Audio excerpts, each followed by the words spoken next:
In this video, I will show you how to fix no music results found on Instagram story.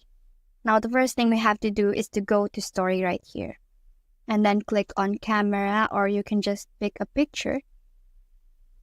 Now, you just have to tap on this icon right here, the music option, and it will show you the list of preferred music by the people, or you can just search what music you like right here.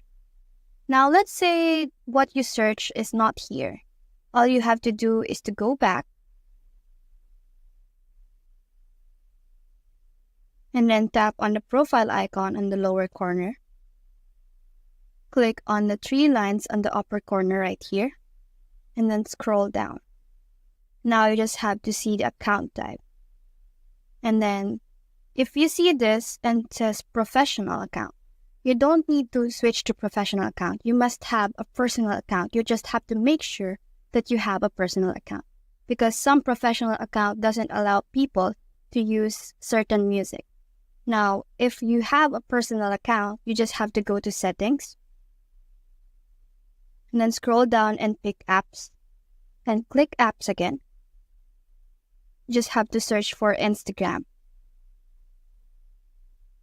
Now that you're on Instagram, you just have to tap on storage and then clear cache. It will enable the Instagram to run its course again. So that's it. That's the whole process.